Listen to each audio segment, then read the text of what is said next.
नमस्कार, राष्ट्रबोध से मैं पवन केसवानी। जब तक मैं सक्रिय हूँ मुझे कोई किनारे नहीं लगा सकता, साइड नहीं कर सकता। ये भावना व्यक्त कर रहे थे छत्तीसगढ़ के भारतीय जनता पार्टी के कद्दावर नेता, रायपुर के सांसद बृजमोहन अग्रवाल ने। मेरे साथ में कोई सौतेला व्यवहार नहीं कर सकता, क्योंकि मैं जब तक सक्रिय हूँ तब तक कोई मुझे किनारे नहीं कर सकता। दरअसल इस दावे के पीछे कुछ गहरी बातें थी, कुछ दर्द छिपा था। उन्हें छत्तीसगढ़ की कोर कमेटी से अलग किया गया है। बृजमोहन अग्रवाल के अलावा गौरीशंकर अग्रवाल को भी अलग किया गया है। इन दो अग्रवाल नेताओं को कोर कमेटी से अलग करने के साथ एक अग्रवाल नेता अमर अग्रवाल, इन्हें एंट्री दी गई है। ये बिलासपुर के विधायक हैं, 15 साल मंत्री रहे हैं। इनके पिता लखीराम अग्रवाल की पृष्ठभूमि के कारण अमर अग्रवाल की भारतीय जनता पार्टी में एक अलग पहचान कायम हुई थी। 2018 का चुनाव हार गए थे, लेकिन 2023 में चुनाव जीतने के बावजूद इन्हें मंत्री नहीं बनाया गया था, जबकि इनके नाम की चर्चा काफ़ी ज़ोरों से थी। लेकिन उनकी जगह अंबिकापुर से पहली बार विधायक बने राजेश अग्रवाल को मंत्रिमंडल में लिया गया।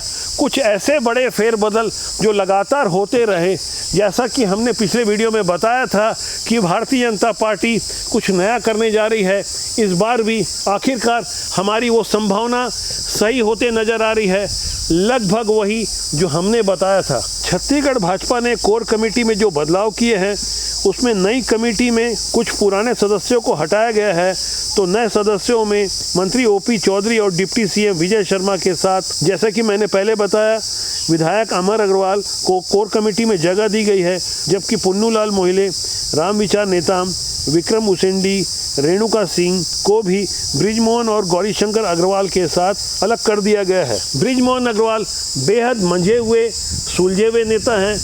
कब, कहाँ, कितना बोलना है वो अच्छी तरह से जानते हैं। कोर कमेटी से अलग होने के बाद उन्होंने बताया कि ये प्रतीकात्मक बदलाव है, नए लोगों को जिम्मेदारी मिलनी चाहिए। इस वक्त छत्तीसगढ़ में भारतीय जनता पार्टी दो समानांतर परिस्थितियों से गुजर रही है। सत्ता के तो 2.5 साल हो गए, संगठन में भी जिन्हें जिम्मेदारी दी गई, लंबे समय से जो पद में बने रहे, क्या वो सही परफॉर्मेंस दे पा रहे हैं? नए दौर की भारतीय जनता पार्टी पुरानों के साथ भी कोई खास मुरब्बत नहीं करती। कोई सीनियर यदि इस गलतफहमी को पाल कर बैठा है कि उन्होंने पार्टी को लंबा समय दिया इसलिए उनकी सीट पक्की है, तो ये गलतफहमी तो सितंबर 2022 में बस्तर चिंतन बैठक के दौरान ही दूर हो गई थी, जब उस समय पार्टी की प्रभारी थी डी पुरेंद्रेश्वरी। बस्तर चिंतन की उस बैठक में जिन 56 लोगों का नाम उस सूची में शामिल था, जो चिंतन बैठक में शामिल होने वाले थे, सीधे वो नाम दिल्ली से मंगा लिए गए। इसलिए ईशान अविनाश होटल में जब वहाँ चिंतन बैठक हो रही थी, तो पूरी व्यवस्था का काम देख रहे थे राजेश मूणत, उन्हें उस सूची से बाहर किया गया था। कोई उस समय सोच नहीं सकता था। गौरीशंकर अग्रवाल तो पार्टी के कोषाध्यक्ष थे, उन्हें भी उस बैठक से बाहर किया गया था। अमर अग्रवाल के बारे में भी 2022 में उस समय कोई सोच नहीं सकता था कि वो पार्टी की इतनी अहम बैठक से बाहर रखे जाएंगे। तब भारतीय जनता पार्टी ने वो प्रयोग के संकेत दिए थे, और वैसे ही प्रयोग 4 साल बाद अब भी नज़र आ रहे हैं। कुछ पुराने दिग्गज को जिस तरह से अलग किया गया है, वहीं नई पीढ़ी को जो मौका दिया जा रहा है, इसमें कि जैसा कि मैंने पहले बताया था, डिप्टी सीएम विजय शर्मा की चर्चा ज़्यादा जोरों पर है कि उन्हें राष्ट्रीय कार्य समिति में जगह दी जा सकती है, जबकि अरुण साव के लिए भी खासी चर्चा हो रही है। वैसे लता उसेंडी के बारे में जैसे मैंने पहले बताया था, वहीं डिप्टी सीएम भी उन्हें बनाया जा सकता है। रेणुका सिंह का भी नाम है। इसके अलावा छत्तीसगढ़ भारतीय जनता पार्टी एक महिला डिप्टी सीएम के फॉर्मूले पर इसलिए गहराई से चिंतन मनन कर रही है, क्योंकि इसके पीछे भाजपा की बहुस्तरीय रणनीति देखी जा रही है।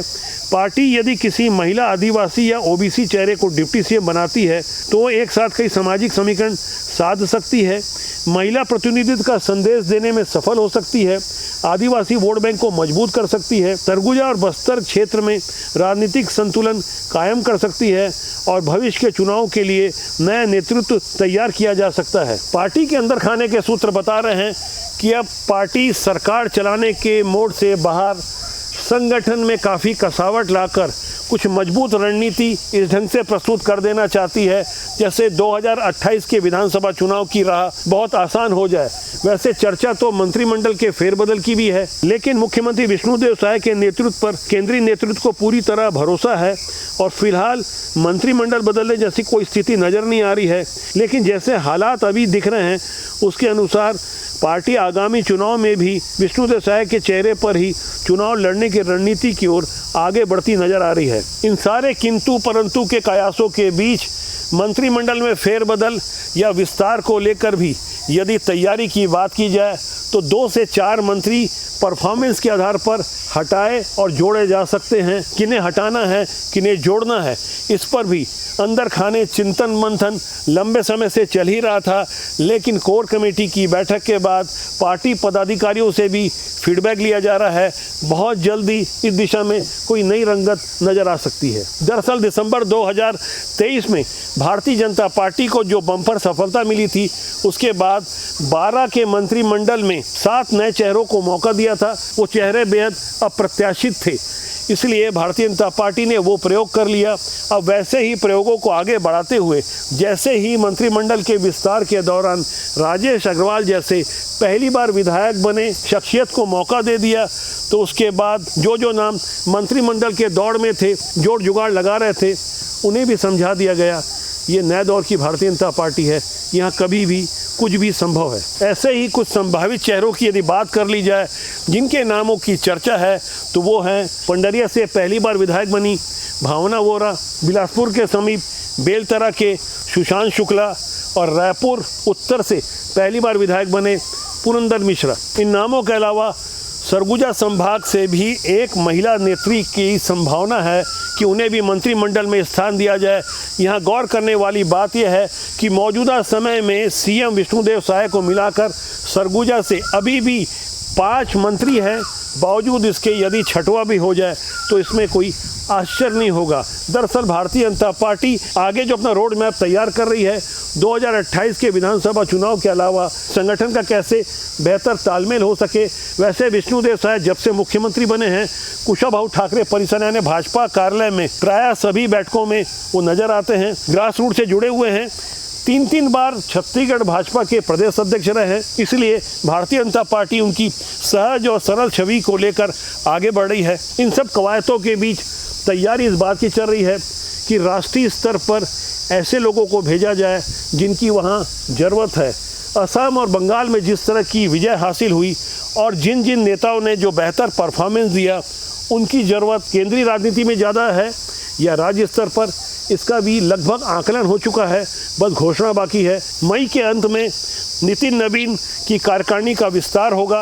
राष्ट्रीय अध्यक्ष होने से पहले वो छत्तीसगढ़ के प्रभारी थे। यही संयोग छत्तीसगढ़ के भारतीय जनता पार्टी के कुछ खास नेताओं के पक्ष में जा रहा है। वैसे बदले हुए हालात में भारतीय जनता पार्टी में रिश्तेदारी ज़्यादा महत्व नहीं दी जा रही है।